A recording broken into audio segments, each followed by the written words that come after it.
السلام عليكم. البروبلم بتاعت النهارده اسمها remove element. بيقول لي هنا given an integer array nums and an integer val. يعتبر نفس البروبلم اللي فاتت، نفس الديسكريبشن. يعتبر كان هنا remove duplicates from sorted array، هنا remove element. يعتبر كل حاجه نفس الديسكريبشن. هو بس عايز بدل ما نمسح الاليمنتس المتكرره، يعني اشوف ايه elements متكرره عندي وامسحها، في element معين هيديهاني وامسح كل النسخ منها. يعني لو مثلا مديني array وبيقول لي الفاليو اللي انا عايزك تمسحها 2، فامسح كل النسخ بتاعت 2. 3 امسح كل النسخ بتاعت 3، وهكذا. البروبلم اللي فاتت كان بيقول لازم نرجعها بنفس الترتيب اللي كانت عليه، نرجع بقى الاليمنتس بنفس الترتيب اللي كانت عليه. لكن هنا الترتيب مش مهم، حتى بيقول هنا اهو note that the 5 elements can be returned in order. ده في البروبلم دي يعني بيقول على اساس ان في هنا 5 elements returned بعد ما مسحنا الفال دي. ففي كل التست كيسز الترتيب بتاع الاليمنتس عادي، بس احنا كده كده يعني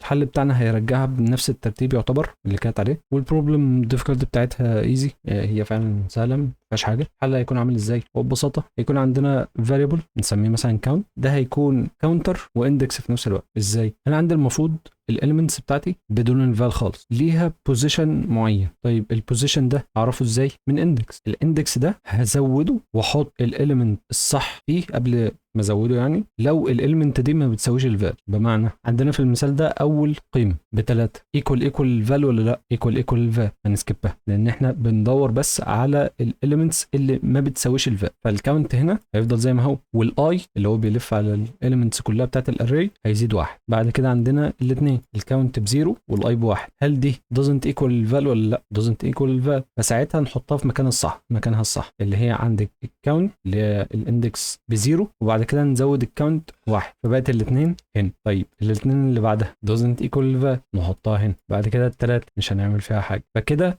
رجعنا له الكاونت ب2 واول 2 elements 2 و2، حطينا الاليمنتس في مكانها الصح. هل هو بيهتم بالاليمنتس اللي بعد كده؟ لا، هو عايزني ارجع له بس الاليمنتس بدون الفال اللي عايز يتخلص منها دي، واي اليمنتس بعد كده دونت كير. زي البروبلم اللي فات نفس الكلام، هنا ارجع له الاليمنتس بدون الفال وباقي الحاجات دي دونت كير. يعني هنا هلف على كل الاليمنتس اشوف كل اليمنت doesn't equal الفال ولا لا. لو doesn't equal الفال، الخطوه دي هي المفروض خطوتين، المفروض كده، بس انا اختصرتها في سطر واحد، ولكن ممكن نخليها كده للبساطه. بس هنحط النمز اوف اي اللي هو doesn't equal الفال ده في مكانه الصح، اللي هو الاندكس بالكاونت. نمز اوف كاونت ايكوال النمز اوف اي، بنحط الاليمنت في مكانه الصح، وبعد كده نقول كاونت بلس بلس، نزود على الكاونت 1. بقى كده عندنا اليمنت 1 في مكانه الصح، ونفضل نلف هكذا. كل ما هحط اليمنت هزود الكاونت، بحيث كده ايه، انا بقول له انت كده في مكانك الصح. وفي الاخر هنرجع الكاونت. الكاونت في الاخر هيكون بيساوي عدد الاليمنتس اللي في الاري بدون الفال، او بعد ما تخلصنا من الفال. اي اليمنتس في الاخر بعد الفال مش هنهتم بيه. بعد الاندكس اللي بيساوي يعني